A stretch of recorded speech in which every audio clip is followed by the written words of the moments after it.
Praise the lord. प्रभु यीशु मसीह के नाम में आपको जय मसीह की। और एक बार फिर से हम परमेश्वर की आराधना के लिए, प्रभु की महिमा के लिए इस स्थान पर इकट्ठा हुए हैं।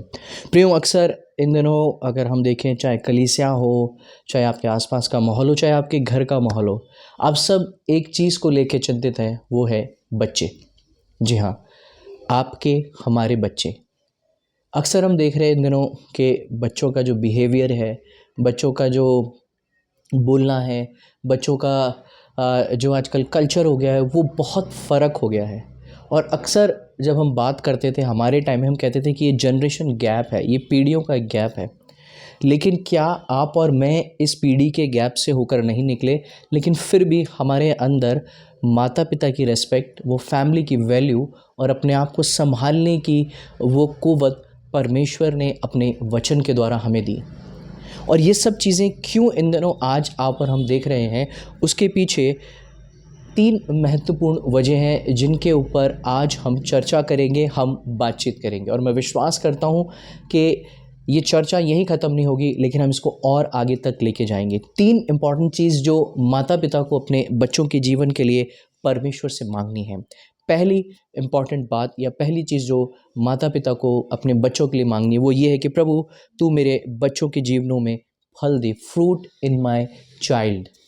परमेश्वर तू मेरे बच्चों के जीवनों में फल दे। अब कैसे फल दे? परमेश्वर का वचन इस विषय में कहता है, गलातियों उसका 5 अध्याय 22 से 23 पद के अंदर लिखा हुआ है कि वो धीरज का फल, वो प्रेम का फल, वो सारी बातों के फल जिनसे आप और मैं भी भरे हुए थे और हैं, क्योंकि हमारे माता पिता ने हमारे अंदर उस चीज़ों को डाला। आज क्या हो गया है? आज बच्चों के व्यवहारों में वो फल नहीं दिख रहा, वो आपसी प्रेम नहीं दिख रहा। बच्चे शेयर नहीं करते चीज़ें। आप कहते हैं नो नो बेटा शेयर करो, आगे करो, लेकिन उनके अंदर एक अग्रेशन आ जाता है, वो अग्रेसिव हो जाते हैं। दूसरी चीज़ जो एक और बच्चों को प्रभावित कर रही है इन दिनों, वो है उनके फ़ोन्स। अगर आप उनसे तुरंत फ़ोन ले लें, आप देखिए उनका रिएक्शन कैसा होगा, या उनके फेस के एक्सप्रेशंस बदल जाएंगे। इसलिए आपको और मुझे क्या चाहिए? हम उन्हें परमेश्वर के वचन के पास लेकर आएँ, वचन के साथ लेकर आएँ, ताकि उनके जीवनों के अंदर हम उन फलों को देख सकें। दूसरी बात जो हम देखते हैं वो है परमेश्वर का वचन बहुतायत से उनके अंदर जाने दें।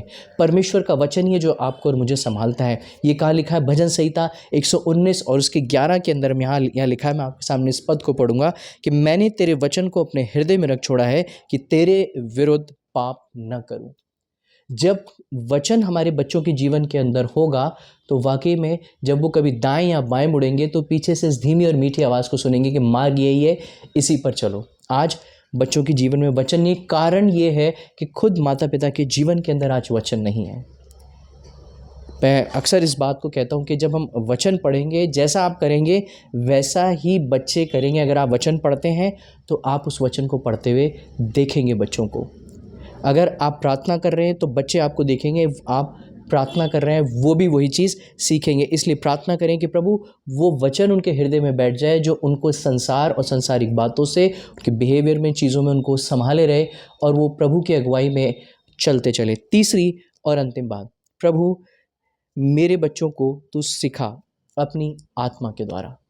परमेश्वर का आत्मा उनको सिखाए, परमेश्वर की शिक्षा उनके जीवन में। यशाया की किताब अगर आप खोलेंगे मेरे साथ, यशाया 54 और उसका 13 पद, इज़ाया 54 और उसके 13 पद के अंदर परमेश्वर का वचन आपसे मुझसे बहुत एक महत्वपूर्ण बात करता है। देखिए यहाँ क्या लिखा हुआ है। 54:13 में लिखा है कि तेरे सब लड़के यहोवा के सिखलाए हुए होंगे और उनको बड़ी शांति मिलेगी। यानी आप उनको सिखाएं। आपको पता है पुराने समय के अंदर इजरायली लोग अपने बच्चों को स्लेट के ऊपर परमेश्वर का वचन लिखते थे और उसके ऊपर शहद लगाते। जब उसको याद कर लेते थे, जब उसको सीख जाते थे तो कहते थे आप इसको खा जाओ। यही चीज़ करना है। ये परमेश्वर का वचन मधु सा मीठा लगेगा लेकिन आपके पेट को कड़वा करेगा। जो चीज़ कड़वी होगी वही आपको हीलिंग देगी, वही आपको संभालेगी। इसलिए मेरी प्रार्थना है कि अपने बच्चों के लिए प्रार्थना करें, अपने बच्चों को प्रार्थना में, वचन में संगति बढ़े। जो आप करेंगे वो बच्चे आपके सीखेंगे। फिर बाद में हम कहते हैं कि भैया आप बच्चों के लिए प्रार्थना करें, ये ऐसा हो गया, ये ऐसा हो गया, ये वैसा हो गया। प्रार्थना करें क्योंकि बच्चे यहोवा की ओर से दिए हुए अनमोल दान है। प्रभु आप सबको आशीष दे।